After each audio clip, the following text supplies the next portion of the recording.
Newton.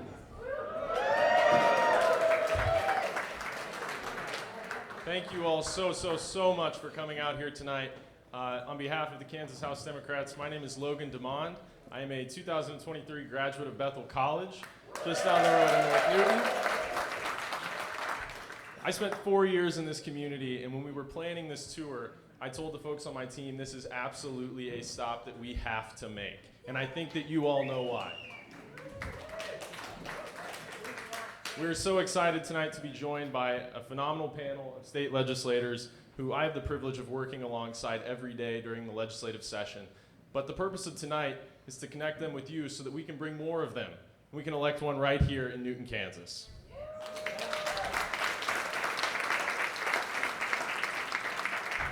But before we get started tonight, I want to introduce to you all a man who I am lucky enough to call my boss in the legislature, on the campaign trail, someone who kept me around in the State House when I didn't know if I had a position in this industry any longer.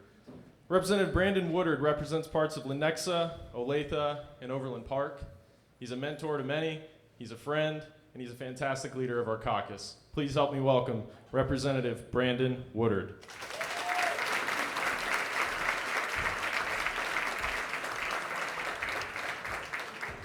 Well, hello, Newton, Kansas.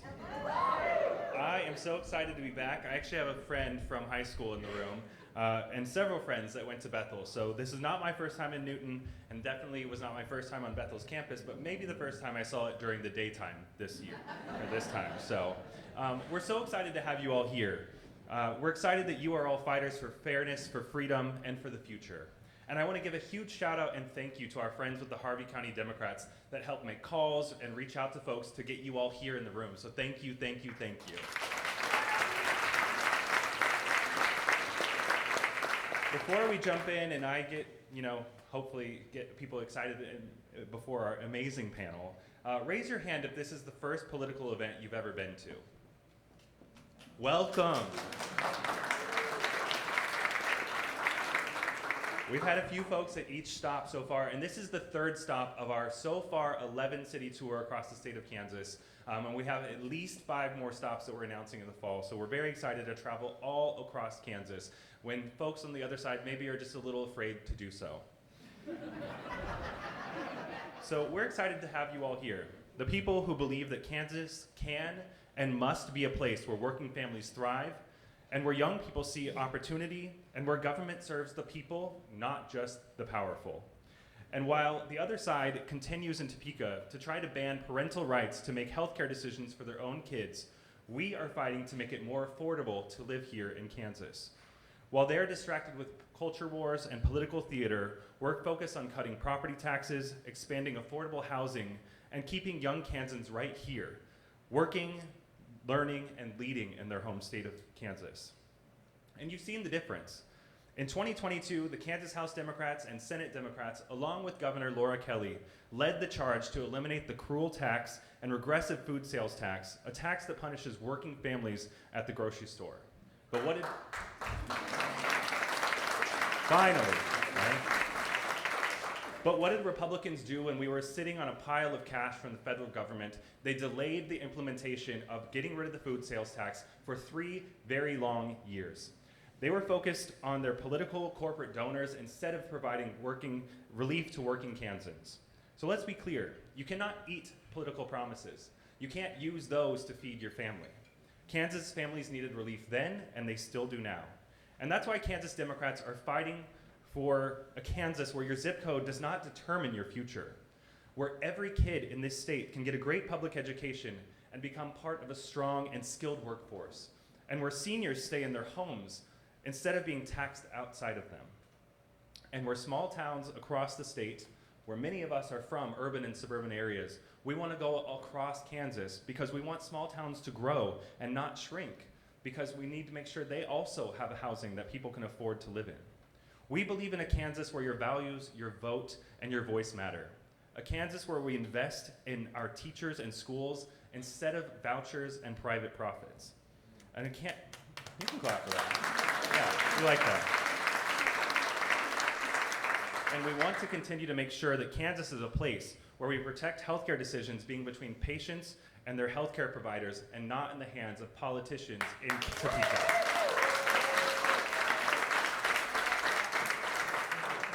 So what we know is that while the majority party has the power and the numbers right now, we have the people.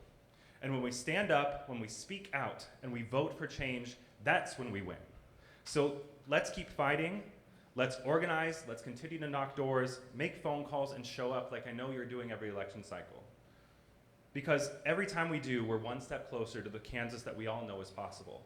I want you all to think for a moment about every single time you get a news alert about what's happening in Washington, D.C., or how you feel every single time you see that the supermajority that's drunk on their own power in Topeka is continuing to push for extreme legislation that does not resonate with you or your community. We have 17 months from now until the next election in 2026 for the state level, right? We have 2025 coming up, and you have very important races for city commission, for school board, and those important races as well. But we have 17 months to make sure that we can elect another Democratic governor and do what unfortunately the Chiefs couldn't do with a three-peat. Better luck next time. We'll do that in Kansas. But to also elect folks from all across the state to break the supermajority, and not just to pick up the 5 seats we need to check the power of the majority party, but also to start building the momentum, not just in 2026, but build the path to the momentum of having the majority by 2036.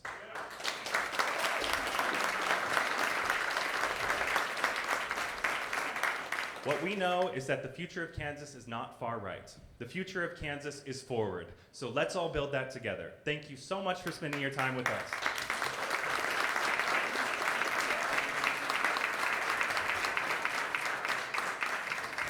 So now a couple of quick introductions before we turn it over to our panel. I want to recognize a lot of the amazing folks in the room that continue to do the work day in and day out, and I know that they're able to do that because they have the support of so many of you in this room. I want to thank, which you're going to hear from in a moment, but I do want to thank our former state representative from your community, former state representative Tim Hodge.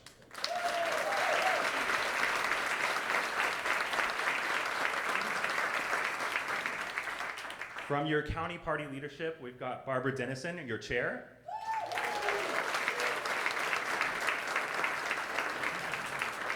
We've got Roger Nugent, your vice chair. We've got Bert Swartzendruber, your secretary.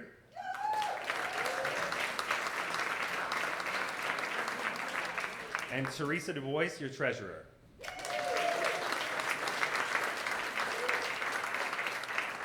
And with us, traveling with us, not just the folks from Wichita, which we had a great event last night, that was our second stop, but with the people that I get the honor to serve alongside with in the House. First, the person who has to deal with me every single time if I'm in a good mood, a bad mood, making jokes, whatever, but the person in the office next to me, our Assistant Democratic Leader, Mike Amix from Lawrence in the back.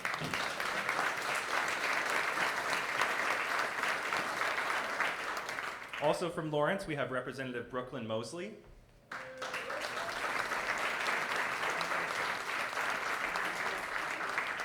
Brooklyn's not only a new representative, but she is the new chair of the House Democrats Campaign Committee and going to help us fight to win seats in 2026. Assisting her in doing that is our vice chair of the campaign committee, vice chair of candidate recruitment and training, Representative Stephanie Sawyer Clayton from Overland Park.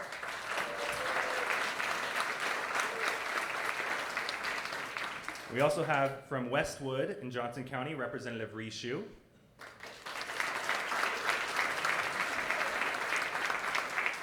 From Olathe, we have Representative Nikki McDonald.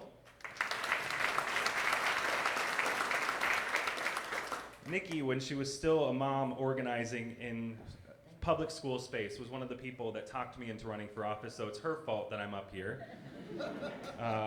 From Lawrence, we also have Representative Suzanne Wikle.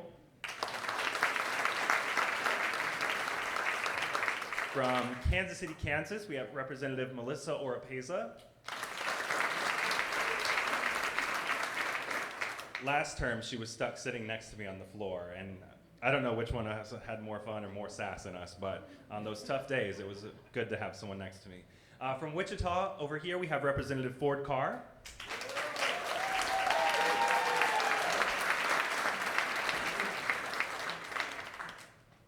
And I believe this says Representative, yes, from Wichita, Representative Angela Martinez.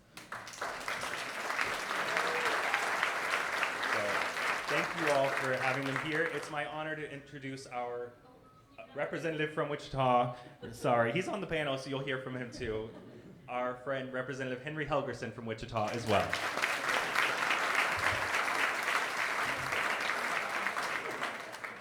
And I believe we are going to our speaker before the panel. Yes? Okay. So with that, we'll introduce back up to the stage your former representative, Tim Hodge.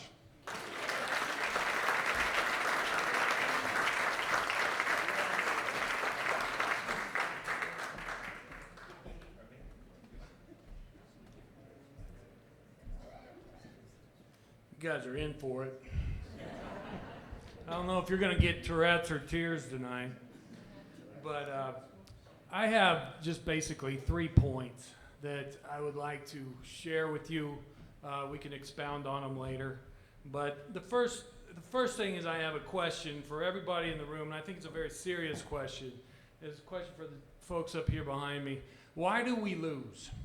Okay, that's what I want to ask everybody.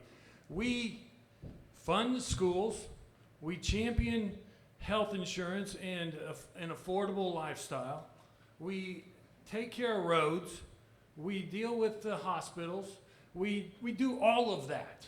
Okay, we do the good guy stuff, but we lose. Okay, we have to figure out the answer to that. Meanwhile, they put kids in cages, separate families, they break every budget they touch, whether it's the local school board, the cities, the state of Kansas, or the United States budget that's going to get broken here pretty quick. And we have a couple of senators, national senators, that have a catbird seat on what brownback economics does to a state, and they're going to do it on the national level. Okay, they're votes away from this, folks. I'm a lawyer. I like due process. I make money at due process. You guys all have due process for now. And I say for now because you got habeas corpus that's on the chopping block. Habeas corpus, a 10,000-year-old idea of the state not taking a person into custody. What did we see a couple of weeks ago? We saw the Homeland Security person trying to say up is down and down is up by saying, no, that's the thing where Trump gets to take people and put them in jail for no reason. You have to start getting scared, all right? I had a debate with myself about what's better, love or fear. And when I'm in love, I'm blissful and I think everything's great. I sit there on my couch and do nothing. But when I'm scared of the car hitting me or the podium falling down, I actually change and I do something. So I've decided in my own head, fear does it. So I want you guys to be scared because we have to do something here. We will lose habeas corpus, which, again, that's just something, you can be snatched off the streets for no reason, whether you're, the thing now is, oh, you're an immigrant. But what if it turns into, well, you just don't believe right. You don't worship right. You said something on Facebook 15 years ago. You went to this internet site. What? All those things that we took for granted are going to are in trouble. All those freedoms. This is a serious, serious issue. I could go on and on about that. So the thing that I want to challenge us though, okay? We are all on our own personal journeys about all the different issues. We are. But it's time to unite. We have to unite at this point. We have to be able to give people something. I know it sounded like a stupid idea in 2016 to get rid of the food sales tax on my palm card. I'm going to take a lot of credit for that. I'm sorry that other people don't, but I do take a ton of credit for that. We ran that amendment many, many times on anything that had the letter X in it because it could be related to tax. I run that amendment. because it had to stay in front of people's ideas. Kansas had to know that we were paying it was a lot. It was like 8% on our Snickers bars, right? It was in no other state. The states around us, Nebraska, they'd come down here and they'd go, why are we paying sales tax on our food? This is ridiculous. You guys know that. We all have relatives from other states. But the point being, we had to keep that in front of them every day. Not all of our other issues that we get torn up about, but we kept economic issues on them every day. The 2017 session, which inspired me to do something, because our schools were all defunded, the roads were, the Bank of KDOT was wide open, we had foster care kids being eaten by pigs, literally. We had serious trouble. The judiciary was in all kinds of trouble, being the lowest paid judges in the country. And that was all Brownback's plan, all this trickle-down tricks that doesn't work. And we know that because it just gets stopped up here at the top. It never trickles down. So in any event, and if it trickles, isn't that something? It's a trickle. That's nothing. You don't get anything. Why aren't we smart enough to figure that out? So in any event, we were in 2017. We looked at everybody and we said to each other, look, we know where the money is. We know how to fix this $800 million problem. And it was on the high earners of Kansas. I have 3 props that I'm very proud of. And 2 of them are fiscal notes, and 1 of them is an anti-Tim campaign thing. The 2 fiscal notes are the ones that showed in 2017 where the money was if you just inched up the tax rate on the highest earners in Kansas. There's 3 million people in Kansas, and these bills would only affect 3,000. I'm telling you, you have the votes if we can stay on economic issues. If you can stay on economic issues. I said, if you can stay on economic issues, okay? The money is there to have good schools, good roads, good hospitals, good foster care systems, to keep families together. It's there, but you have to believe in yourselves to go win. How do you win? I asked this to the party the other night, and I'm not even kidding about this. How do you win? You get more votes than them, okay? You got to get more votes than them. That takes a lot of little homework, and you got to look at the rolls, you got to look at the records, you got to look at how many votes you got to get to win. And it's not the easiest work. I do it. I geek out on that. I say I got to get this much from this precinct, this much from these precincts, and I got to have some help to do it. So we have to start looking at those things, those nuts and bolts issues. I told you I like to brag because nobody else gives me any compliments, so I have to give them myself. They criminalized my campaign. It's a level 9 felony now. If you go out, am I wrong? No. Helgerson? No. It is a level 9 felony to take in more than 10 ballots that are duly signed by people. So if you take in more than 10, then and your name goes on that ballot, that return advance ballot, that's a level 9 felony, okay? There's all kinds of other aspects that came into play in the 21-22 election committees that were designed for this district. Why? Here it is. Because this is a 50% Republican registered district. I had 25% Democrats, and I won it twice by doing what I did, okay? That scares the holy heck out of them because there's 41 districts that were easier to win than mine.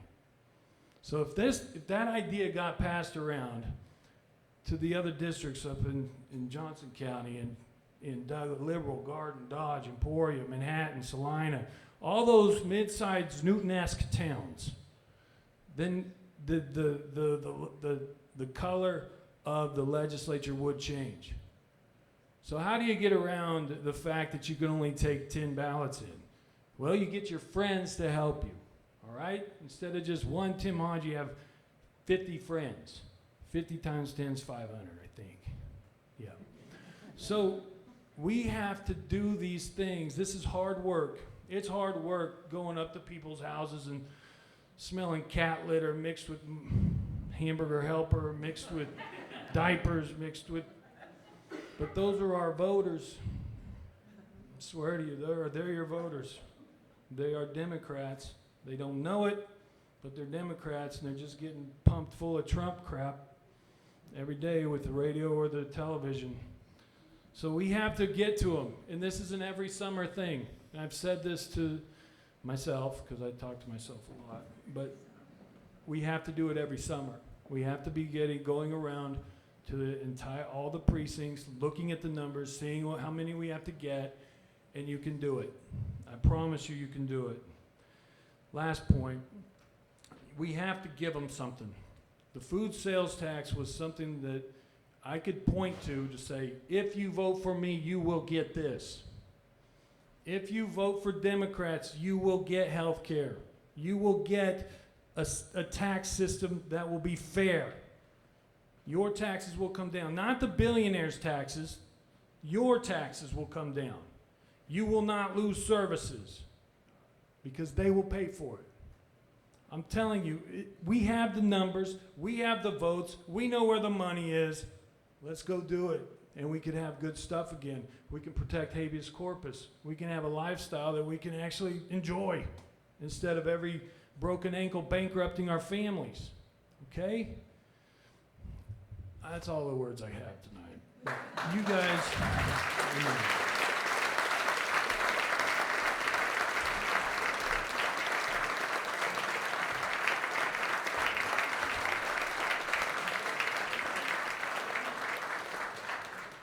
We miss Tim Hodge up there. If there was a tax bill, there was about 100, what felt like hundreds of reams of paper delivered to his desk with amendments on tax bills, left and right. It was amazing. Yeah, he tried to make us as freshmen, as Representative Xu, run it.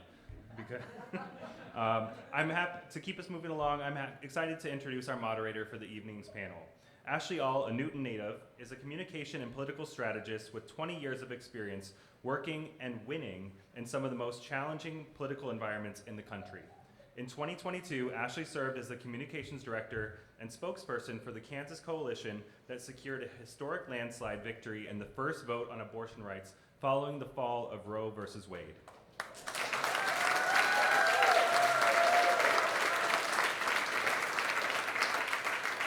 Since then, she has worked on successful campaigns to protect reproductive rights in Kentucky, Montana, Michigan, and Ohio. Ashley is a national leader in values-based messaging. Her work in Kansas helped inform and update the way advocates communicate about abortion in post-Roe America.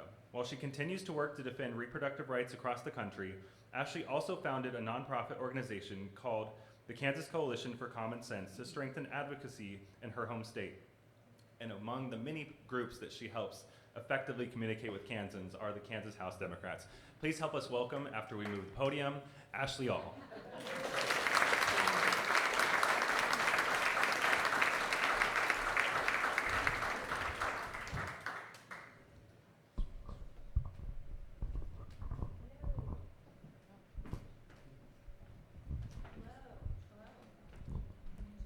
Hello. Pleasure to see all you. You might know my maiden name probably, Ashley Anstadt. My mother actually is here, Lucinda Anstadt. So when I heard that they were having an event in Newton, I invited myself to come be part of the fun. My dad, Doug Anstadt, was the editor and publisher of the Newton paper for my growing up years. I graduated from high school here in 1999. I live now in Lawrence with my family, but I still find it incredibly exciting to come home. I find this is my hometown, and to come home and be in this area. I was able to come last fall to Hodge quite a few times to help in another campaign, and it always just feels very, very welcoming and very homey, and very, just great to be back in the area. It's one of my favorite places in the state of Kansas, and I know, like Logan, I knew that this would be a great place to be. I want to thank former Representative Hodge for speaking very inspirational. Thank you to leader Brandon Woodard for inviting me to join, and I'm excited to start our panel. I'm just going to go ahead and welcome everybody. First of all, this is our panel tonight. I'm going to let them introduce themselves. But we are first just going to start with right here, Representative Helgerson. I'm going to let you give a little bit of an introduction about yourself, where you represent, and kind of your top passion as an issue. Thank you very much. First, and I'm going to say something. Hodge and I are good friends, old friends, but one person deserves the credit in particular for the removal of the sales tax on food. He became a real pain in the butt. And we all know that because he made sure that it was out in front of us. And I wasn't in favor of it initially. The governor wasn't in favor of it. The House and the Senate weren't. But he convinced everyone that not only should we do it, but we had the money to do it. So that is a theme for Democrats. We believe in things that can happen, even if the odds and the numbers are against us.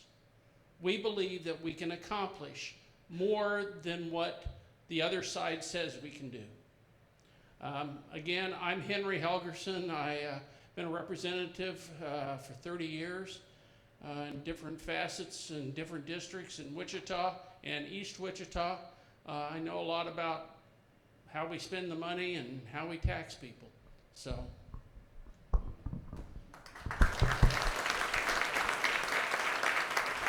Thanks, all. Henry's great for one or two rants on the House floor every year. Can't miss TV. My name is Representative Rui Xu. I represent House District 25 out of Johnson County. I've been doing this 7 years now, which feels like an impossibly long time. I think the joke is legislative years are like dog years, and so I feel pretty grizzled at this point. I spent my time in the legislature mostly focused on kind of climate issues, housing issues, things like that. Just focusing on ways we can be better stewards of our land here in Kansas.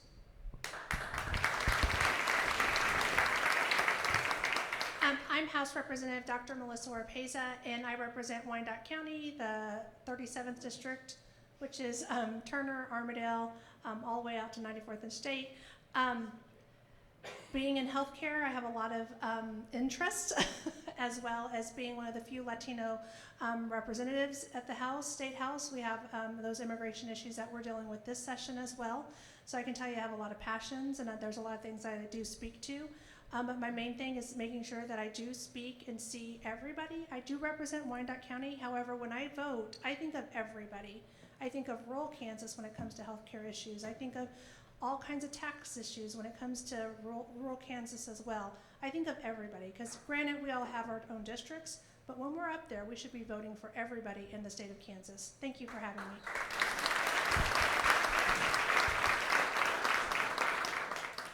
Hello, thanks to everyone for coming out. My name is Suzanne Wikle, and I represent District 10, which is in Lawrence. I'm one of 4 representatives from the Lawrence area. I just finished my first legislative session. I'm a freshman. And when we were asked to identify one priority, I think it's just incredibly hard, but for me, it really boils down to children and what are we doing for children in this state. And I have 2 young children myself. I have a just finished 2nd grader, and so he'll be in 3rd grade, and I have an incoming kindergartner. So I think about strong public schools in every single community across the state for every child to have access to. I think about how much work we have to do around affordable and accessible childcare for families who need that when both families are in the workforce.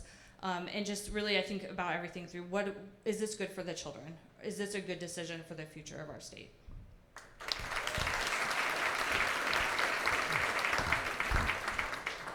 My name is Nikki McDonald, and I represent House District 49, which is southeast Olathe and southwest Overland Park. My state rep stepped down back in 2023, and I never intended to have coworkers like these, but I'm really glad I'm here. I stepped in to fill the void because public education advocacy is kind of my thing.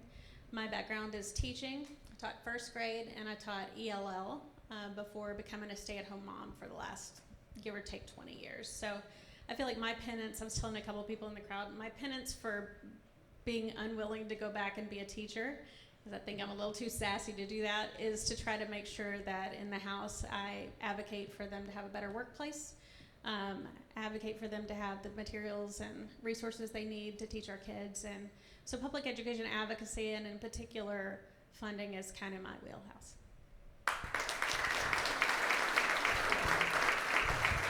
Thank you. So just to get us started, I'm sure that there will be questions from the audience. You guys are a pretty engaged bunch.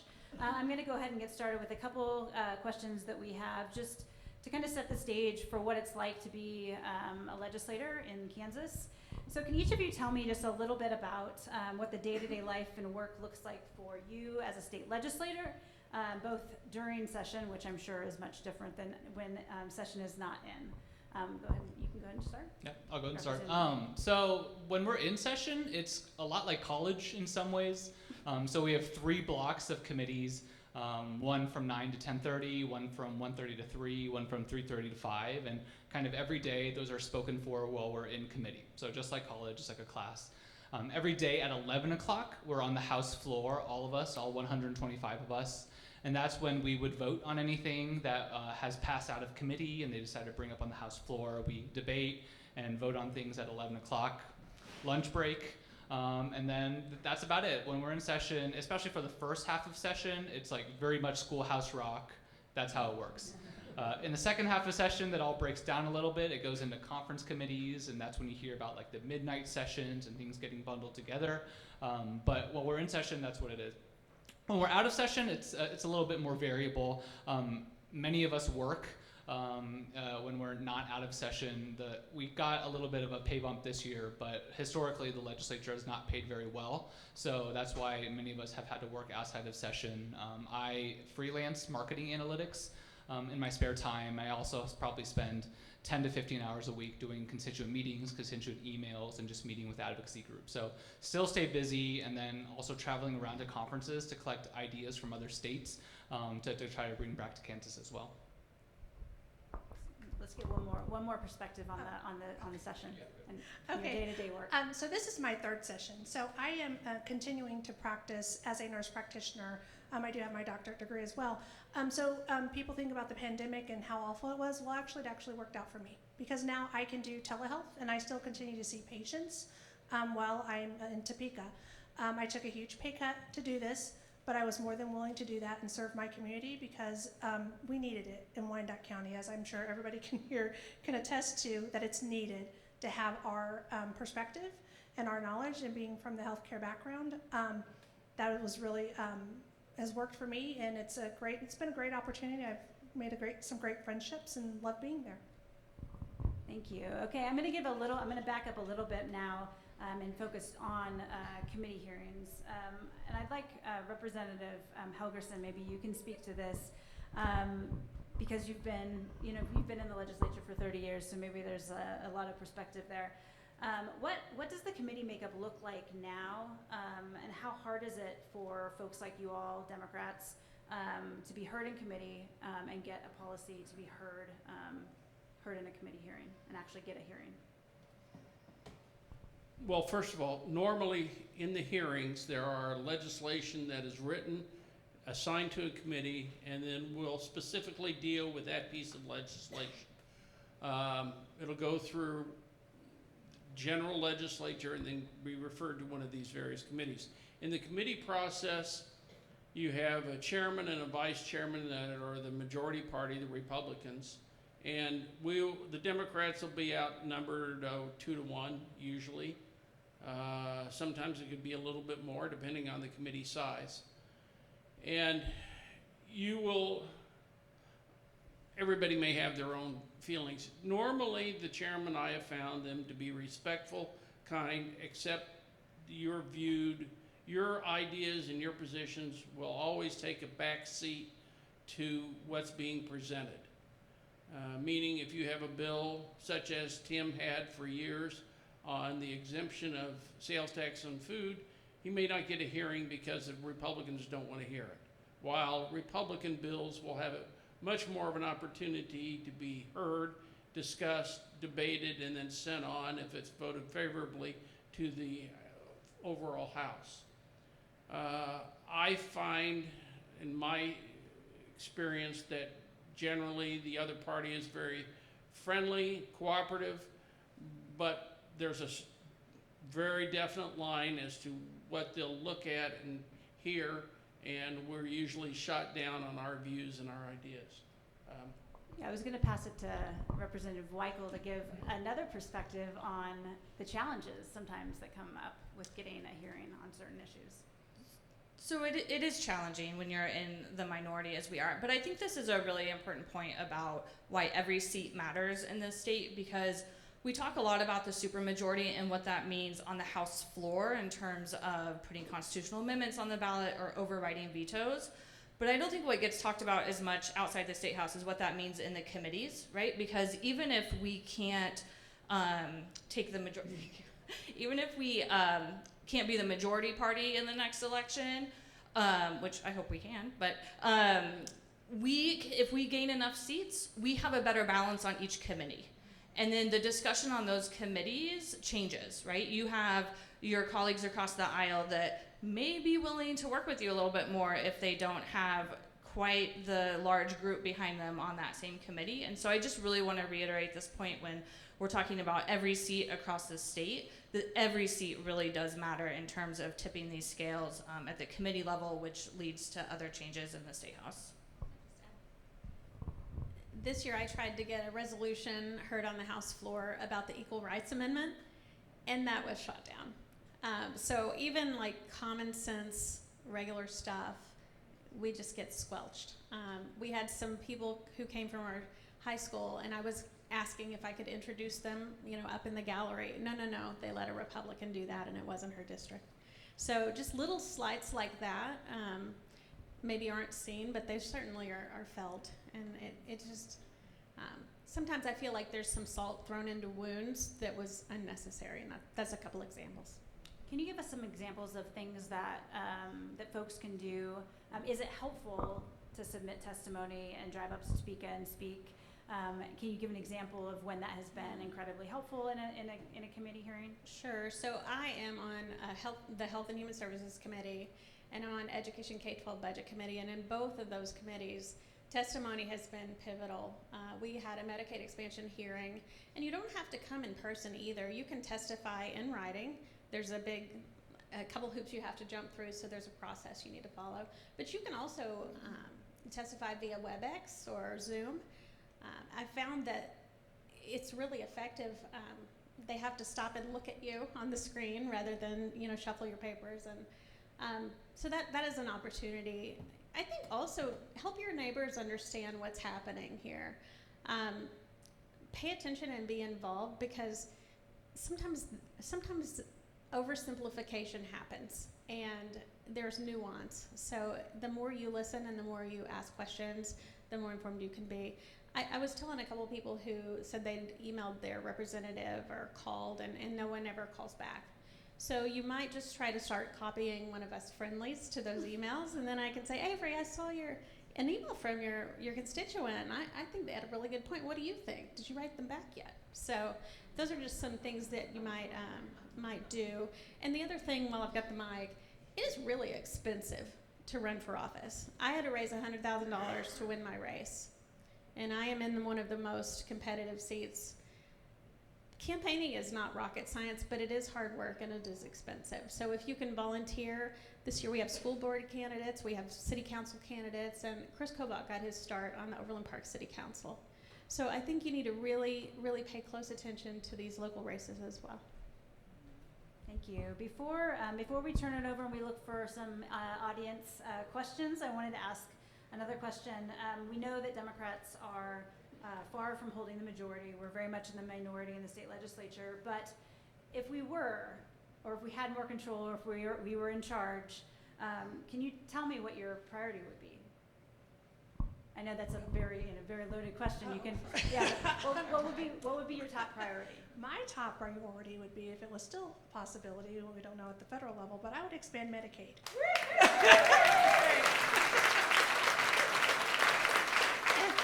And being a healthcare provider, It is a no-brainer. These are the working poor that need health coverage. They are in our ERs. They are draining our healthcare system. We need to get them the coverage. We need to get them the preventative care. We need to care for our own. These are our neighbors. These are our family members. And if we can't do that, I don't know what we're doing in the state of Kansas. That just has to be done. And we have these so-called votes, but when you guys go back to the polls next year, please look and see how your representative voted, because they did not vote for Medicaid expansion. Our wonderful freshman offered an amendment for Medicaid expansion on the House floor, repeatedly, and they did not vote for it. So when they come to your door, or they come to your neighbor's door, or your best friend Republican door and say, well, I want that, that is not true. So that's what I would do. For my answer is a little bit vague, but intentionally so. So for me, if we had the majority, I think I would just really seek ambition for the state. When I'm thinking about all the problems that we have as a state, a lot of it is like young people are leaving the state and then not coming back in a lot of cases. And I'm just trying to think of how to draw kind of people, my friends from college to the state if they wanted to. And I just keep on landing. I think they're drawn to places that have an ambition, who kind of know who they want to be. And so for me, I just kind of land on, I think I want Kansas for the next 50 years, 100 years to target being just kind of the clean energy capital of the United States. And there's really no reason why we can't be.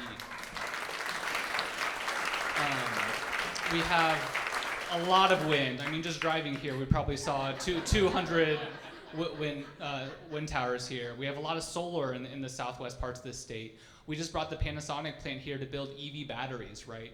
And so there's all these little things that kind of together make us an attractive candidate for a lot of young people getting into green energy, looking at jobs. And so I would really just want to foster that and just kind of show people this is the path for the next 50 years.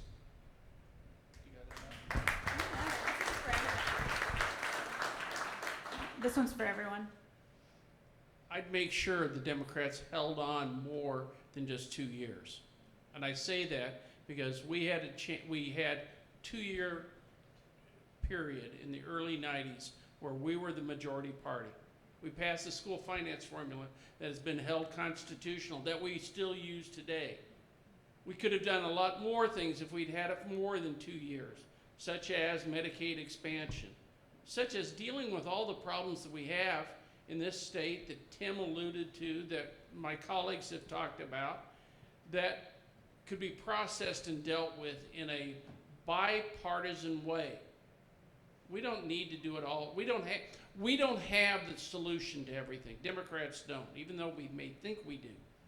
But we would work with Republicans and independents to find the correct policies over a long period of time, as opposed to the policies that the Republicans follow, which is usually dictated by the biggest industries in the state. Thank you for that.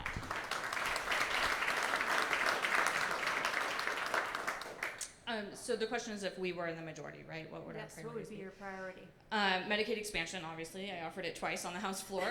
Pretty passionate about that one.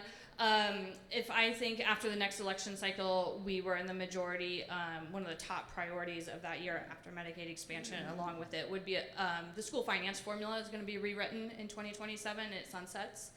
And so the next governor we elect, the legislature we elect in 26, that will determine the next school finance formula. So that would be top of issue in terms of making sure that that is fully funding schools across the state, so every child has education. And then I would really start talking about innovative things that other states have done and what I think we can do to really improve the child care situation in this state.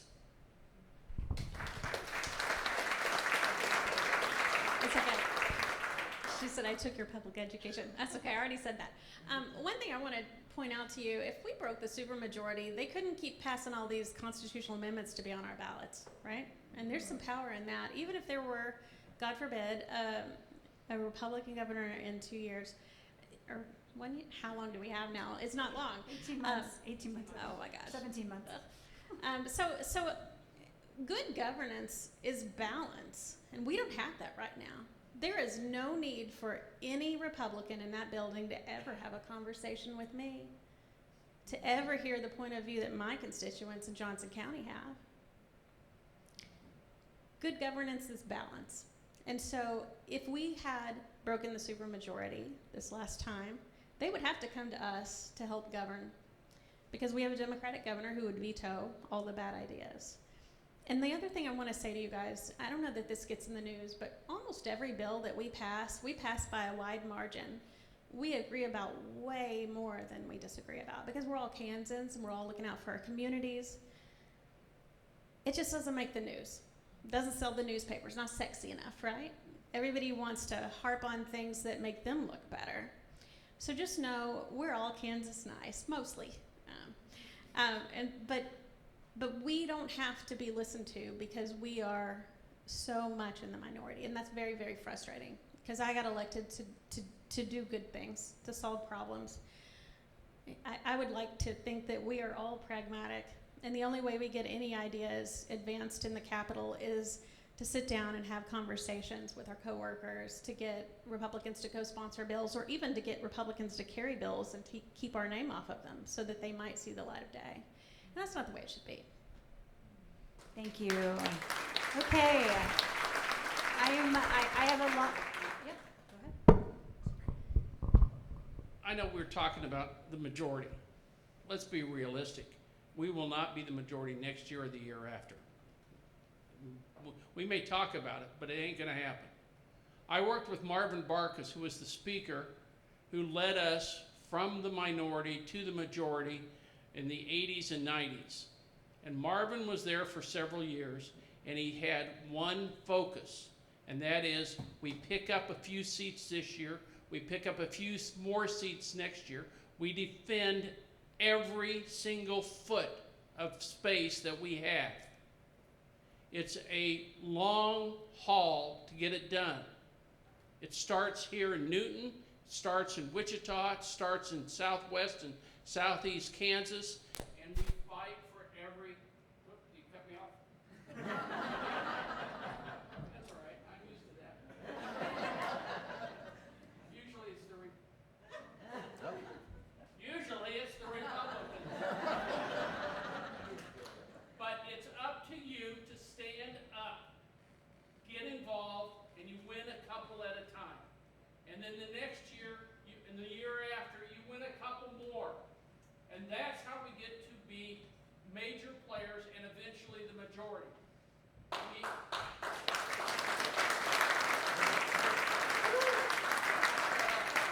But you gotta get involved. We can't do it. It's up to you to get involved in the local races to make a difference. Sure. Thank you. Okay, I am going to look to all of you for questions from the audience. If you don't have any, I'll make some up.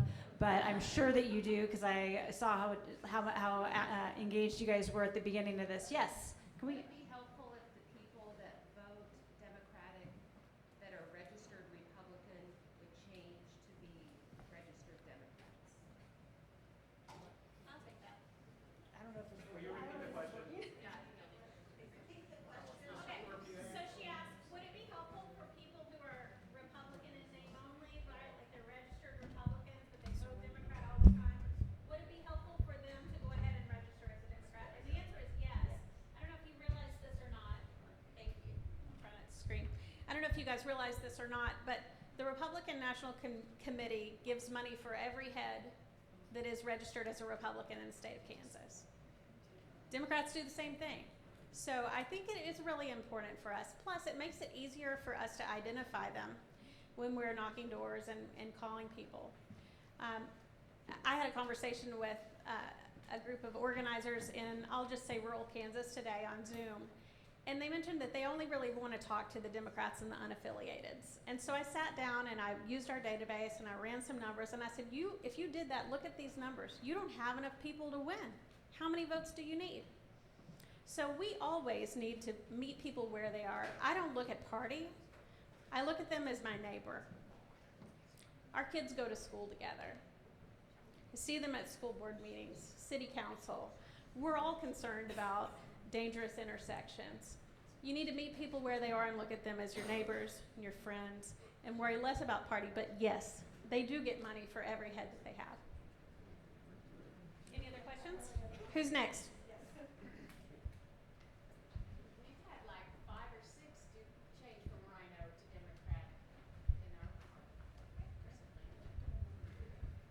recently. More questions? Ashley, Yes. I don't So- have a question, but I've done a little bit of this work in the past. And one thing that I'm doing when I'm calling at the federal level is I'm making myself larger, like when you meet the bear in the wood and you make yourself larger. So I never just say, it's me. I say, my husband and I talked to the people at Sunday school, and all 17 of them were very concerned about closing nursing homes in this area. There are 7 within a 50-mile radius, and they all are in your district. So you make it bigger than yourself, and we pay attention to that. That's great. That's a great suggestion. Thank you. I want to also give a little bit of credit. Former Senator Christine Downey is actually the reason why I'm in politics. I interned for her when I was a baby, when I was in the college in 2003, and it was because of her I started in politics. I had no idea that I wanted to do it, and I was inspired. It's no surprise that you're here. I was inspired going to the really boring budget meetings and with her. It's great to see you, Christine. Other questions? Raise your hand. We'd love to have them, or I'm going to ask.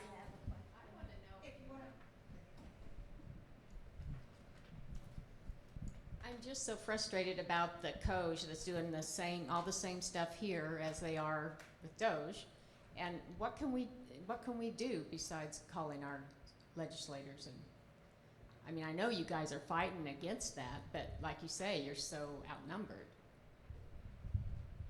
Yeah, the question was kind of frustration about we have a committee on governmental efficiency that's kind of similar to the Department of Governmental Efficiency. Honestly, the committee, as far as I'm aware, has not really done that much. They wanted to do it just for politics' sake, to say that they were doing what Doge was, but they are not an executive branch, which is why the Department of Government Efficiency was able to do so much.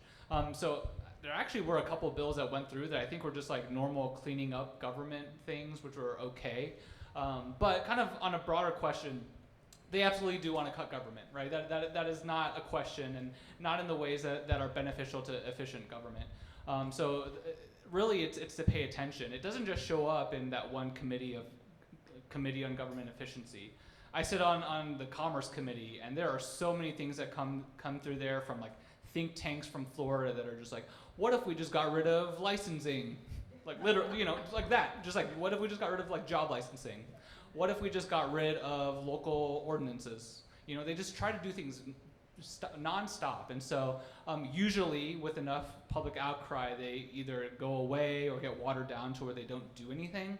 But it really just takes paying attention to these different committees. And I will say, just kind of related to that, it's hard to do that nowadays, to pay attention, right?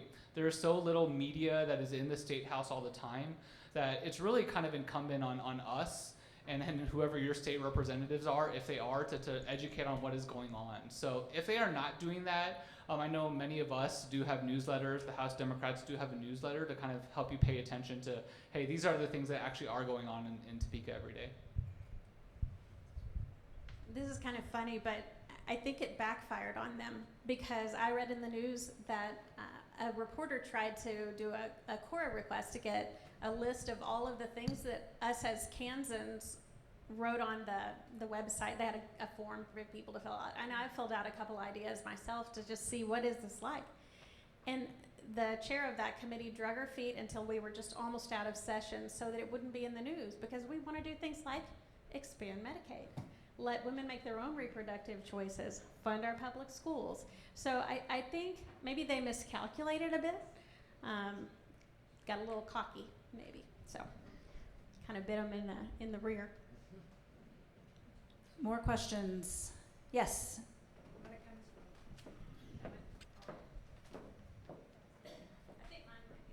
Thank you. I'm Alan Elmers from Kingman County. I'm Democratic chairman for Kingman County, but the lady's question there about switching to Democrat, people have flat told me they're afraid to do that. They know that that will be public record that they are Democrat. And Stafford County, which we're trying to get to them, that's next to us, and Pratt's to the west. But anyway, Stafford County, their committee, the people they've elected Democratic, they are afraid to meet. They know that people know their cars, and if they're at the same place, that they're afraid they're going to be harmed or harassed. So there's a problem that we need to deal with there. Did you have a question, or do you, no, just comment?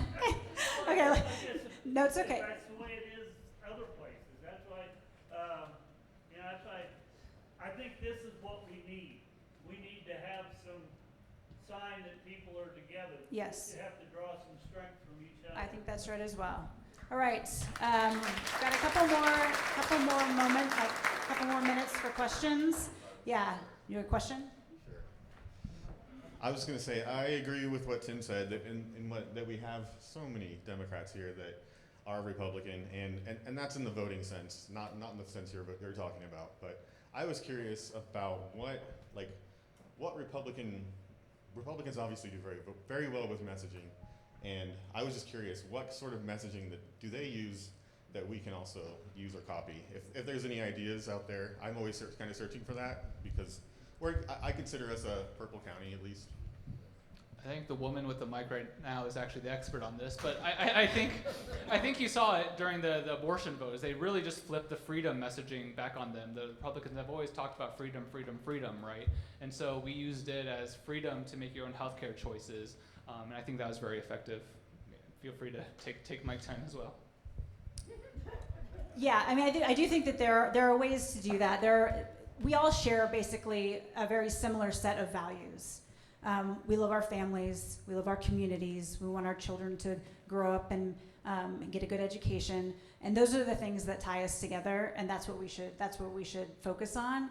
I think what Republicans are good at, you say messaging, I say fear, but I think there's a way they do a very good job of making people scared of people that are different from them. And I think that we can anchor to values in a better, more inclusive way. Yes.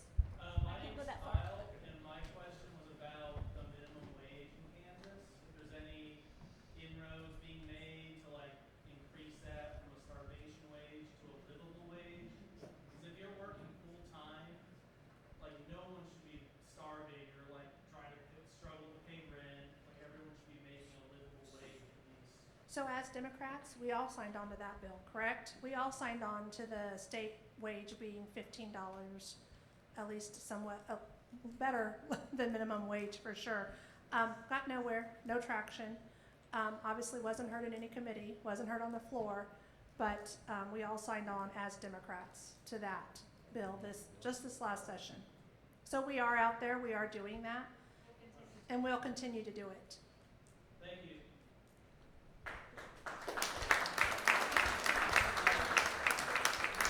I'm going to jump back for a second, and that's messaging, okay? In my last campaign, I had the Americans for Prosperity target me. And so, imagine that, me, the most conservative of this panel. And they came after me. And the Republican business people that I know, they said, what is wrong? I'm getting a stack of brochures telling what a horrible person you are. They're saying I'm anti this and anti that and everything. And I've known you for 20 years, and I know that you're in a business in Wichita, and you pay your bills, you pay your taxes, you are concerned about the rest of them. What is the problem? Why are these people lying about you? And I said, because that's what they do. They lie.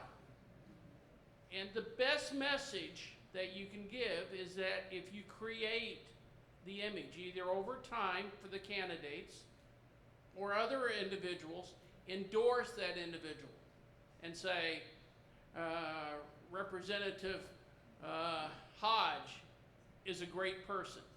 He's honorable, he represents the district, he's fair, he stands up, and you may not know him, but you know me because I'm in your church. those kind of endorsements make the difference. And I urge you to continue to stand up, even though it's difficult, stand up for Democrats and say, hey, they're standing up for what I believe, and we're going to stand up for that. Like a personal friend-to-friend endorsement. Like a testimonial. I'd like to go back to something that Representative Hodge said in his speech earlier.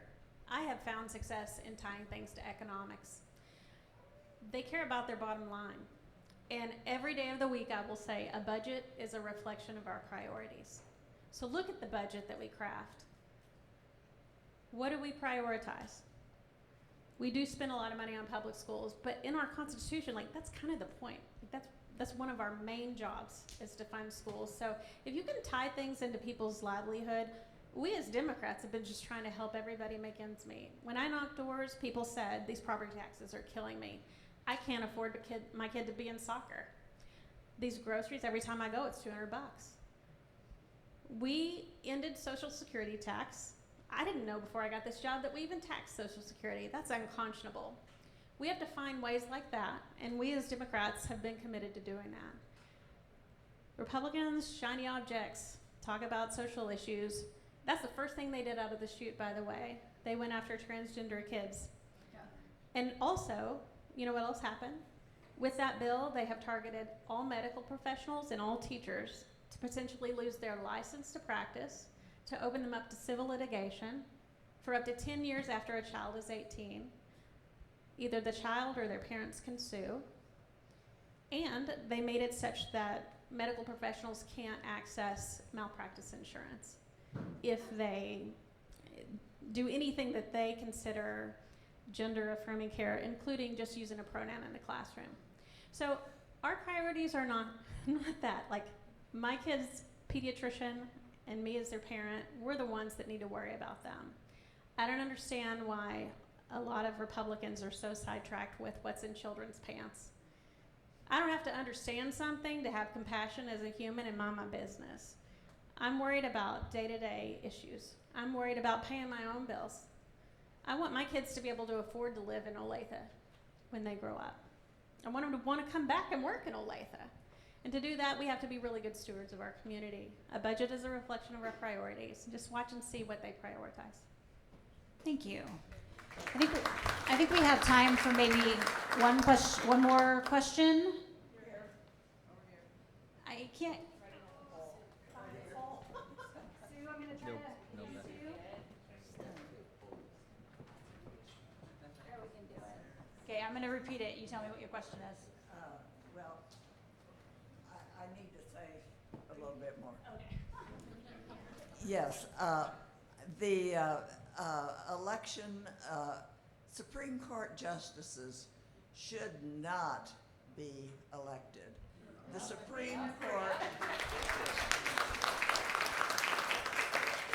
Supreme Court should be nonpartisan. And if justices were elected, it would be partisan. And money would flow into the states for campaigns from other sources. And I know I got 3 requests this year for candidates for the Wisconsin Supreme Court, which is elected. And what is there any, what is the legislature doing to fight this? The election isn't until next August, but I think people need to get their minds, need to get people's minds made up before that. That's a great question. Go ahead. And then I'll toss it back to you, actually. So just so everyone understands what we're talking about, this year the supermajority of Republicans in the House and Senate passed a constitutional amendment, which will be on our ballot in August of 2026, that will ask whether or not we want to elect our state Supreme Court justices. So in terms of what we are doing, we fought back. That passed by 1 vote, the bare minimum that it needed in the House, which goes back to the point of every seat matters. I think it's fair to say to get ready for a very big Vote No campaign that will be rolling out before the August elections next year.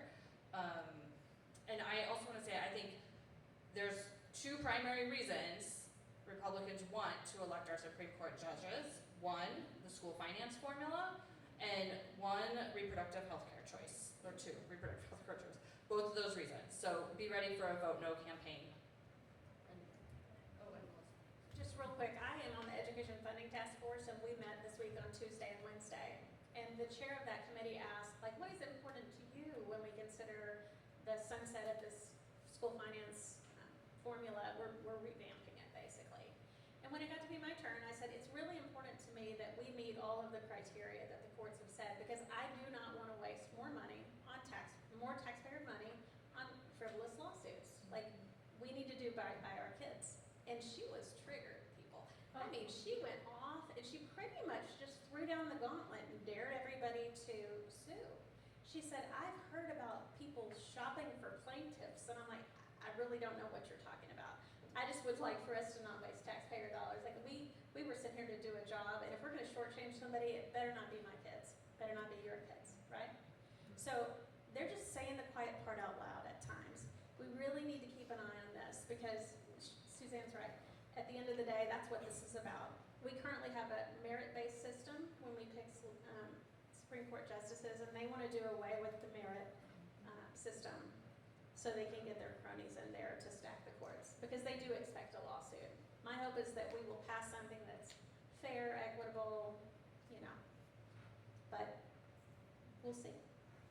But we do need to get out and vote no yet again in August of 2026. I'm sorry, I'd add one thing. You asked what we can do. I am personally having the ACLU come to Wyandotte County. They came already once in May. They are a nonpartisan group. I offered donuts. A lot of people came. Educate, educate, educate. And then that way, it's not just we're saying no. This is why we're asking people to vote no. And I'm having another one in August.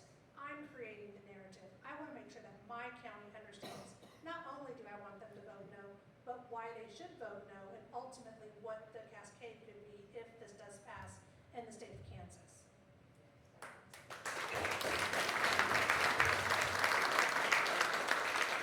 But that ballot initiative does impact every issue. I mean, it will impact your rights, whether they're reproductive rights, rights to education, rights to vote, all of that.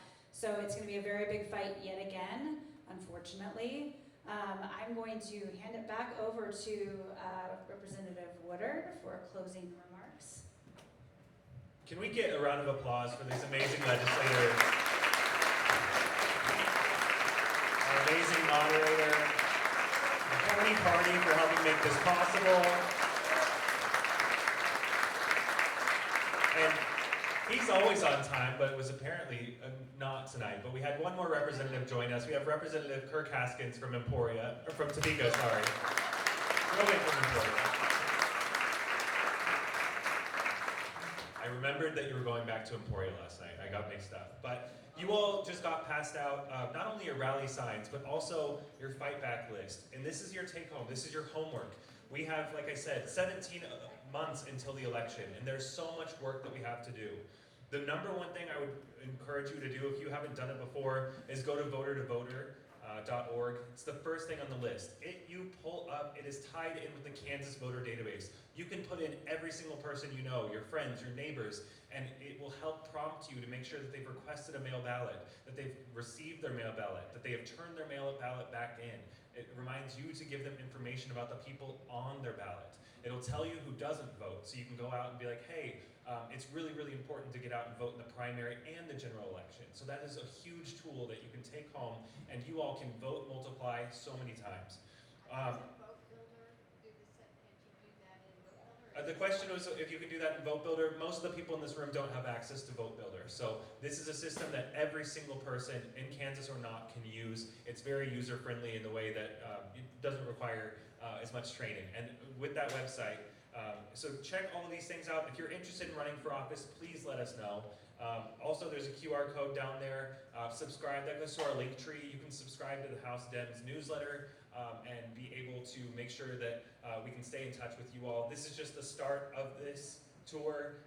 We want to make sure, we've heard from so many voters who said, I'm so tired of hearing from candidates 2 or 3 months before the election who need money and want my vote. We're going to do that. We'll be back. We'll be asking for that. But we want to get the early start, get our message out there. And this is your homework. Again, you heard how dire some of these issues have been.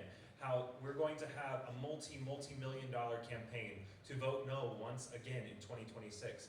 We have to do that because as soon as the 2026 election is over, we are locked in with those House members for the next 2 years.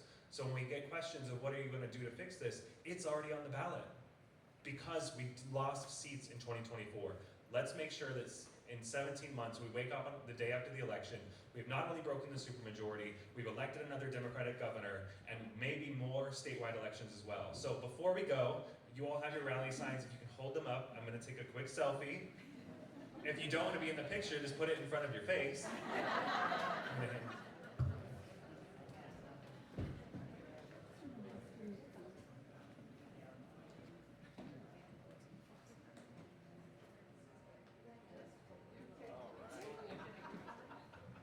Thank you to the Harvard County Dems, and here in Newton, thank you. We'll be back soon.